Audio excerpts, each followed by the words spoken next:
오늘날 우리가 신앙생활을 하면서 가지고 있는 문제점 중 하나는 우리가 다른 사람들에게 보여주기 위한 신앙의 모습을 보이기도 한다라는 사실입니다. 성경에 나오는 표현대로 한다면 위선적인 신앙인의 모습을 가지고 있다라는 겁니다. 우리 스스로 인정하고 싶지는 않겠지만 우리가 그런 모습을 가지고 있다라는 겁니다. 저도 예외는 아닙니다. 우리 모두 위선적인 신앙의 모습이 알게 모르게 자리 잡고 있습니다. 그렇다면 위선이란 무엇인가? 그리고 위선적인 신앙이란 어떤 것을 말할까? 첫째로 위선이란 선한 것처럼 보이지만 본심은 그렇지 않은 것을 말할 때 쓰는 말이 위선입니다. 즉 위선적인 신앙이란 겉과 속이 다른 신앙을 말합니다. 예수님은 이런 사람을 양의 탈을 쓴 이리와도 같다라고 말씀하신 적이 있습니다. 마태복음 7장에 보면 거짓 선지자들을 삼가라, 양의 옷을 입고 너에게 나오나 속에는 노략질하는 이리다라고까지 말씀하셨습니다. 두 번째로 위선적인 신앙이란 본질에서 멀어진 신앙을 말합니다. 본질은 잊어버리고 비본질적인 껍데기만 가지고 있는, 껍데기만 중요하게 여기는 신앙을 말합니다. 그래서 위선이란 말을 외식, 겉만 꾸미는 것이란 말로 쓰기도 합니다. 예수님은 그 당시 바리새인들을 가리켜서 외식하는 자들이라고 책망하십니다. 그들은 형식과 규례와 율법을 지키는 데는 그 누구보다도 철저했지만 그러한 것들을 지키면서 가져야 하는 율법의 본래 정신, 바로 사랑은 모두 다 잃어버렸기 때문이었습니다. 그래서 본질을 잃어버리고 껍데기만 가지고 있는 그들의 신앙을 질책하신 것이었습니다. 바리새인들은 겉으로만 본다면 참으로 경건한 사람들이었습니다. 율법에 기록된 모든 것들을 그대로 지키려고 애썼던 사람들이 이 사람들이었죠. 형식이나 관습을 중요시했고 또 철저하게 금식을 지켰습니다. 율법을 또한 잘 연구했고 레위기의 정결 의식도 철저하게 지키려고 노력했습니다. 613가지나 되는 율법 조항들을 다 지키려고 노력했습니다. 하지만 그들은 전통을 지나칠 정도로 중요하게 여겨서 그것들을 거의 하나님의 말씀과 동등가게끔 만들어 놓았다라는 겁니다. 너무 철저하게 외적인 면을 중요시한 결과 그것을 왜 지켜야 하는지에 대한 본질적인 신앙을 잃어버렸던 거예요. 그 본질은 사랑이었는데 사랑은 없고 지키는 데에만 모든 초점을 맞췄던 것이었죠. 예수님은 이렇게 본질을 잃어버린 위선적 신앙에 대해서 이렇게 얘기하십니다. 마태복음 15장에 위선자들아, 이 백성은 입술로는 나를 공경해도 마음은 나에게서 멀리 떠나 있다. 그들은 사람의 훈계를 교리로 가르치며 나를 헛되이 예배한다라고까지 질책하셨습니다.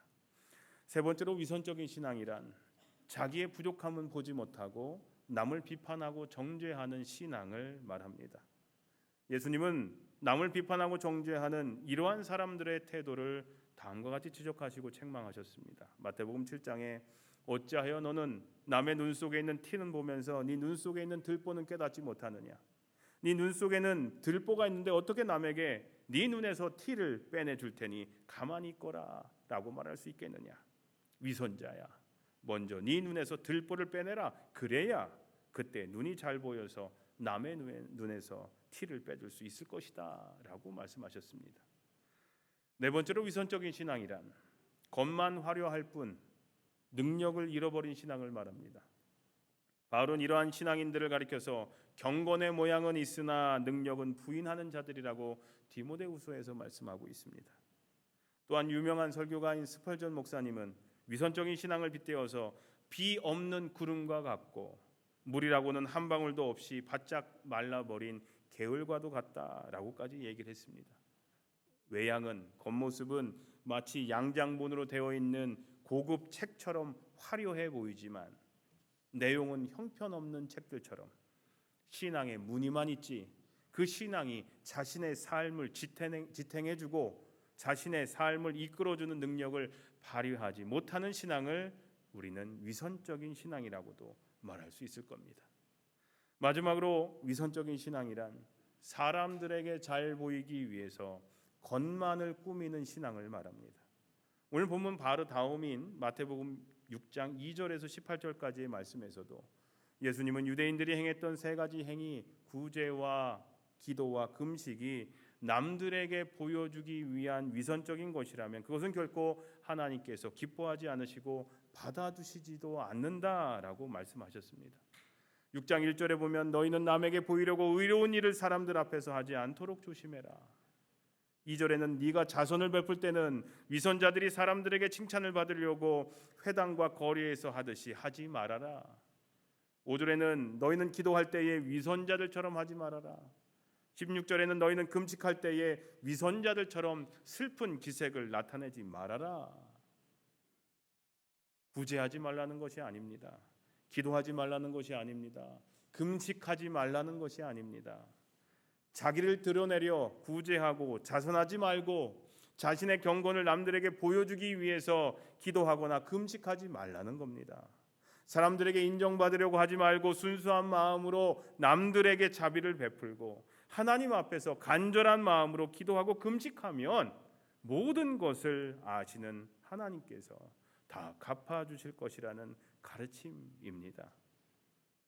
그 당시 유대인들, 특별히 바리새인들은 그들의 신앙 행위는 다분히 남들에게 보이려는 경향이 많았습니다. 그들은 자기들이 얼마나 율법을 잘 읽고 잘 지키는가를 남들에게 보여주기 위해서 경문곽이라는 것을 크게 만들어서 차고 다니고 또 옷수를 크게 늘어뜨리고 다녔습니다. 경문곽이란 양피지에다가 성경 구절들을 적어서 역시 양피지로 만든 작은 크기의 통에다가 상자 안에다가 넣는 걸 얘기합니다. 그리고 작은 통에는 아주 작은 글씨로 신명기를 써 놓았습니다. 한번 보실까요? 이게 경문곽입니다. 이런 거 쓴 걸 TV나 사람들 아마 보신 적이 있으실 거예요. 어떤 이들은 항상 하고 다니는 사람도 있고 어떤 이들은 기도할 때 이 경문곽을 이마와 왼팔 윗부분에 묶습니다. 머리에 왜 묶을까요? 예? 왜 머리에 묶을까요? 이거를요? 이마에다가 왜 묶었을까요? 저 말씀이 들어있는 저 경문곽을 왜 이마에다가 묶었을까요? 항상 율법을 생각해라 라는 의미입니다. 근데 왜 왼쪽 팔 위에다가 또 하나 묶었을까요? 왼쪽 팔 위에, 다리도 아니고 허리도 아니고 왼쪽 팔 위입니다. 왼쪽 팔 옆에 뭐가 있죠? 심장이 있습니다. 심장이 있다고 있기 때문에 심장을 통해서 하나님의 말씀을, 율법을 사랑하겠다라는 표현으로 저렇게 머리와 왼쪽 팔에다가 윗부분에다가 묶었다라는 거죠. 그들이 근데 이걸 크게 만들어서 차고 다니는 이유는 남들 눈에 잘 띄게 하기 위함이었다라는 거죠. 야, 나 봐라, 나 말씀 읽어, 어디서나 말씀과 함께해 하는 것을 보여주기 위해서 크게 만들었다라는 거죠. 또 다음 사진 한번 보실래요? 이게 바로 옷술입니다. 겉옷 옷단 네 귀퉁이에 푸른 실과 흰색 실로 꼬은 술을 항상 다니기도 했는데 옷술을 길게 늘어뜨리는 것도 율법을 명심하라라는 표시였습니다. 그리고 이 옷술이 길면 길수록 종교적인 신분이 더 높은 것을 나타낸다라는 표였습니다. 사람들은 그것을 남들에게 보임으로써 남들로부터 대접을 받기 위함이었다라는 거죠. 길면 길수록 종교적으로 신분이 높구나 하는 것을 나타내니까 사람들로부터 저분은 랍비시고 말씀을 많이 하시는 분이시야 라면서 사람들에게 대접받기를 원했다라는 거죠. 예수님도 이것을 지적하신 적이 있습니다. 마태복음 23장에 그들은 경문곽을 크게 만들어서 차고 다니고 옷수를 길게 늘어뜨린다. 그리고 잔치에서는 윗자리에, 회당에서는 높은 자리에 앉기를 좋아하며 장터에서 인사받기와 사람들에게 랍비시여라고 불리기를 좋아한다라고까지 예수님은 말씀하셨습니다. 이 모습들이 예수님 보시기에 위선적으로 보이셨던 거죠. 사람은 칭찬과 인정을 받고 싶어하는 본능이 있습니다.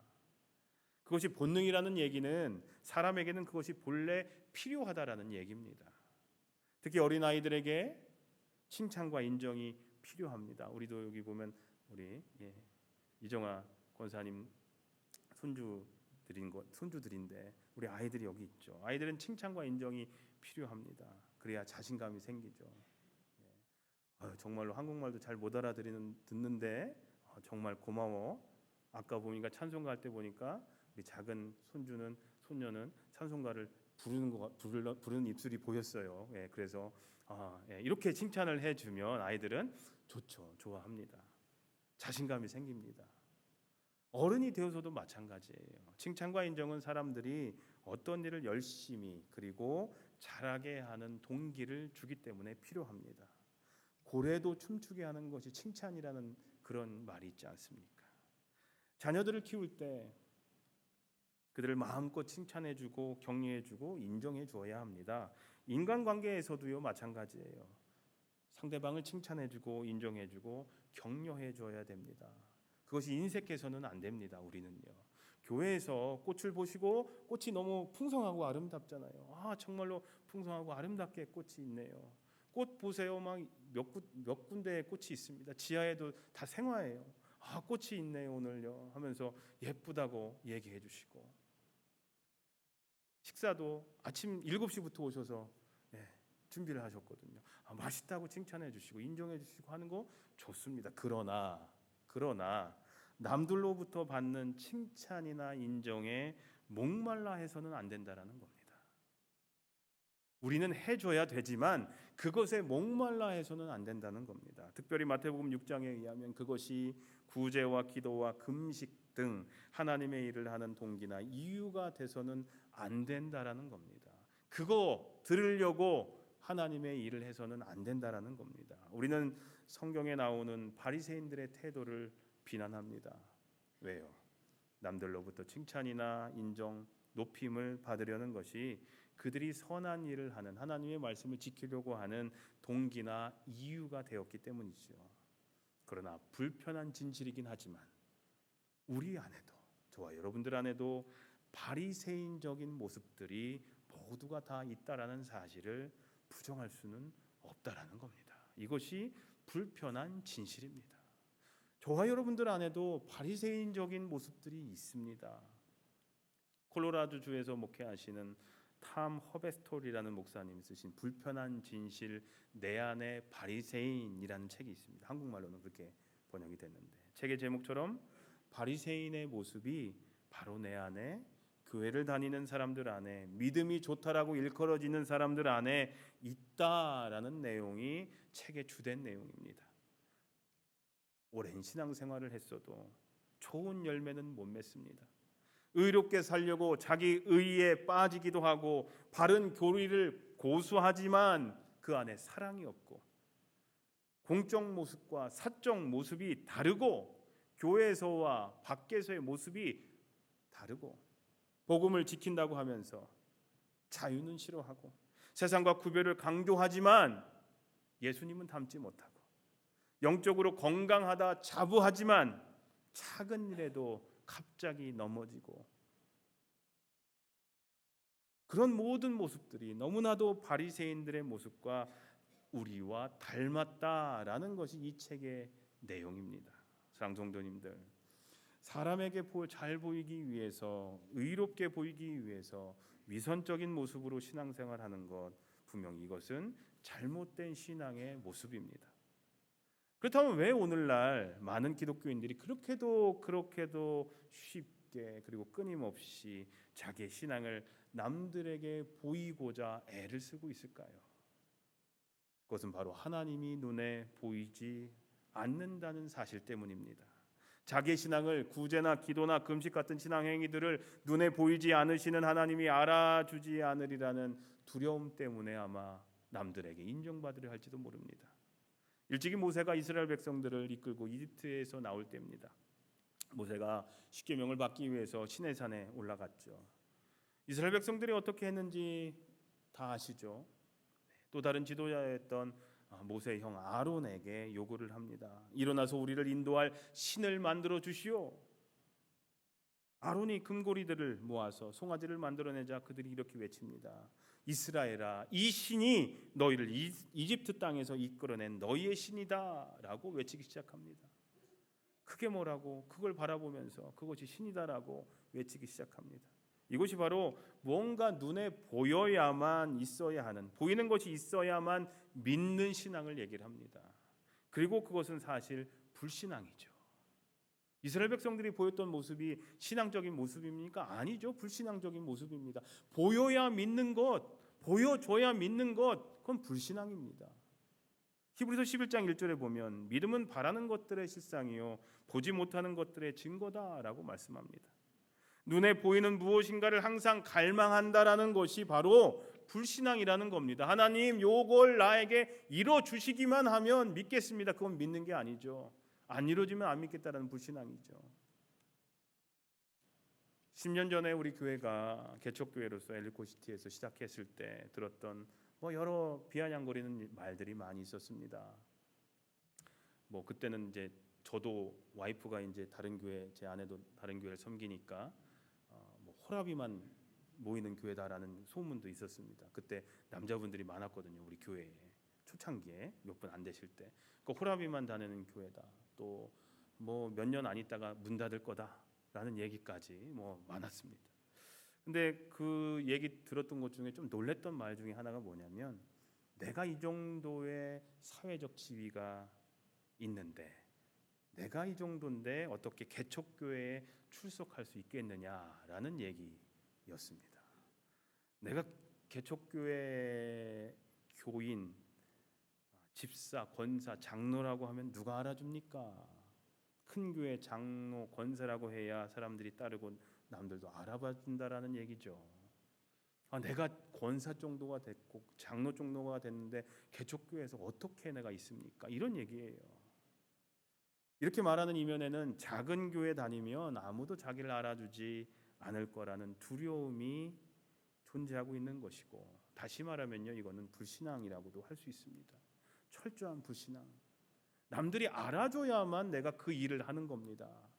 내가 장로가 되고 권사가 되고 집사가 돼야만 이 일들을 하겠다라는 교회 안에서, 한국 교회가 아마 이 직분제도 없어지면, 한국교회에서요, 한국에 있는 교회들이 직분제도가 없어지면 아마 한국 교회들은 무너지는 교회들 많을 거예요. 그 직분 때문에 일을 하는 거예요. 섬기고 헌금을 하고 교회 헌신하는 거예요. 직분 때문에, 직분을 얻기 위해서 내가 이 직분을 가지고 있으니까.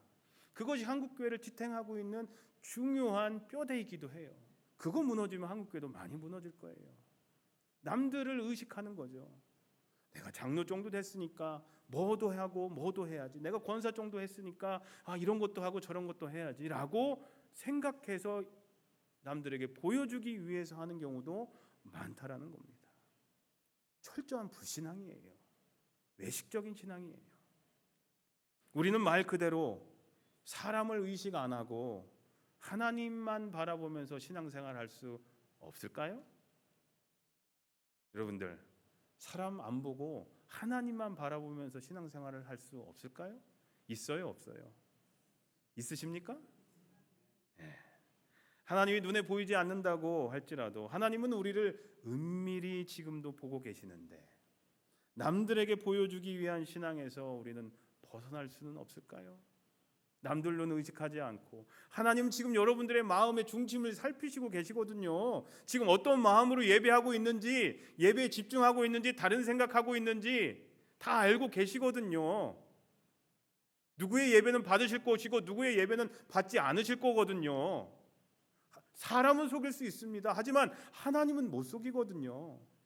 그러면 하나님만 바라보면 되잖아요.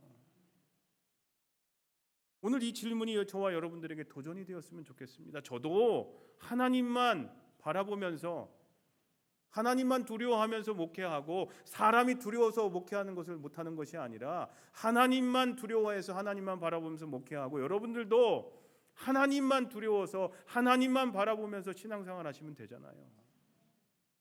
한번 따라해 보실까요? 하나님께만 인정받는 신앙인이 됩시다.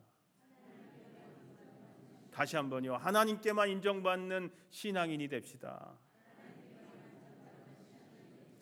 하나님께 인정받는 게 중요합니다. 사람들의 평가에 연연해서는 안 됩니다. 남들이 뭐라고 하든 그거 연연하지 마세요. 하나님만 바라보시면 됩니다. 사랑하는 성도님들, 우리는 은밀하게 보시는 하나님께만 인정받으면 됩니다. 그런데 그걸 잘 알면서도 왜 자꾸 사람들에게 인정받으려고 하십니까? 왜 그러세요? 왜 사람들에게 인정받으려고 합니까? 은근히 알아주기를 바라죠. 근데 그거 다 알아요, 사람들이. 나는 숨기는 것 같지만 은근히 모른 척하면서 이렇게 슬그머니 하지만 다 알아요, 사람들이. 느껴요. 나 드러내려고 하는 거. 왜 그걸 모를 거라고 생각하십니까? 하나님만 의식하면 됩니다. 유명한 음악 교수로부터 지도를 받은 어느 피아니스트가 발표를 했습니다. 연주가 끝나자 많은 사람들이 박수를 칩니다. 기립박수를 치는 사람도 있습니다. 근데 그 연주자는 그 자리에서 안 일어나는 거예요. 웬만하면 사람들이 기립박수 치면 고맙다고 일어나서 인사를 해야 될 거 아니에요. 인사를 안 일어나는 겁니다. 그의 시선은 한 곳만 집중해서 보고 있었습니다. 거기만 바라보면서 한참 동안 앉아 있었습니다. 그가 시선을 멈췄던 집중한 곳은 바로 어디였냐? 그를 지도했던 지도 교수였습니다. 마침내 교수가 천천히 일어나서 잘했다고 칭찬, 한국으로 이런 거 요즘에 이런 것도 하고 그러던데요. 예, 그런 사인을 아마 했다고 했습니다. 칭찬하는 사인을 보냈습니다. 그자의 연주를 마친 그가 자리에서 일어나서 사람들에게 인사를 합니다. 그게 중요했던 것은 자기 지도 교수로부터의 인정을 받는 것이었습니다. 사람들의 박수요, 잠시뿐입니다. 잘했어. 정말 최고야. 잠시입니다. 지도 교수로부터 인정을 받아야지. 사람들에게 인정받는 거 그거 금방 없어집니다. 사라집니다. 지도 교수로부터 인정을 받는 것은 그의 장래에까지 영향을 끼치기 때문이죠. 사랑하는 성도님들, 우리들의 시선을 하나님께만 고정했으면 좋겠습니다. 사람들이 아니라 다른 거 아니라 하나님께만 고정했으면 좋겠습니다. 사람들로부터의 인정과 칭찬을 받기에 급급한 위선적인 성숙하지 못한 신앙인의 자세가 아니라 조용히 연주를 지켜봤던 지도교수처럼 은밀하게 우리를 바라보시고 지켜보시며 박수를 보내주시는 그 하나님만을 생각하면서 성실하게, 진실하게, 그리고 열심히 최선을 다해서 신앙의 경주를 하는 우리 모두가 되기를 간절히 소원하고 기도합니다. 오늘 말씀을 정리하겠습니다. 저와 여러분들에게 위선적인 신앙인의 모습은 없습니까? 칭찬은 해줘야 된다고 아까 분명히 말씀드렸어요. 하지만 내가 무슨 일을 하든 칭찬받기 위해서 그 일을 하면 위선이 되는 겁니다. 하지만 우리 있는 믿음의 식구들끼리 서로 칭찬을 아끼지 않아야 됩니다. 격려를 아끼지 않아야 합니다. 하지만 내가 받으려고 하면 위선적인 모습이 됩니다. 겉과 속이 다른 신앙이 우리에게 있지는 않습니까? 본질은 잊어버리고 비본질적인 외식에만 중요하게, 외식 가는 것만 중요하게 여기는 신앙이 우리에게 있지는 않습니까? 겉은 화려하고 멀쩡한데 속은 썩어 문드러져 있지는 않습니까? 자기의 부족함은 보지 못하고 남을 비판하고 정죄하는 신앙을 가지고 있지는 않습니까? 겉만 화려할 뿐 능력을 잃어버린, 능력을 발휘해야 되는데 겉은 화려해서 능력을 발휘할 것 같은데 속은 썩어 문드러져 있어서 능력을 잃어버린 신앙을 가지고 있지는 않습니까? 사람들에게 보이기 위해서 겉만을 꾸미는 신앙생활을 하고 있지는 않습니까?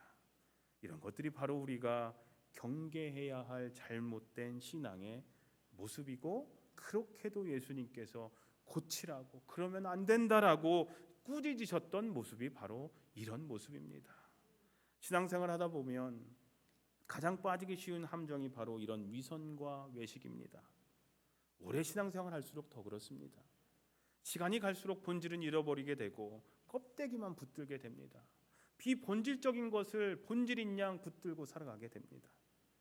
그러면서 나는 신앙생활을 잘 하는 것처럼 착각할 때가 많이 있습니다. 사랑하는 성도님들, 겉으로 드러내고 남들에게 보여주기 위한 위선적인 신앙은요 하나도 의미가 없습니다. 하나님께 인정받지 못하는 신앙이 뭐가 의미가 있겠습니까? 코람데오, 하나님 앞에서 지금 내가 어떤 신앙생활을 하고 있는지가 중요합니다. 하나님 앞에서 코람데오, 나는 어떤 사람입니까? 어떤 신앙인입니까? 오늘 이 시간 이후 우리가 모두 이런 위선적인 신앙은 버리고 겉과 속이 일치하는 진실된 그리스도인들로 살아가게 되시기를 주님의 이름으로 간절히 축원합니다. 기도하겠습니다. 우리의 마음을 감찰하시는 주님, 중심을 보시는 하나님을 기억하며 모든 순간순간마다 위선과 외식이 아닌 바른 마음으로 살아가게 해 주시옵소서. 알맹이 없는 빈 껍데기 같은 종교인이 아니라 삶으로 진실하게 신앙을 고백하는 예수님의 제자가 되게 해 주시옵소서. 하나님께만 인정받기를 원합니다. 하나님만 바라보기를 원합니다. 하나님, 저희를 불쌍히 여겨 주시옵소서. 예수님의 이름으로 기도합니다. 아멘. 이 시간 하나님께 봉헌하는 시간 갖도록 하겠습니다.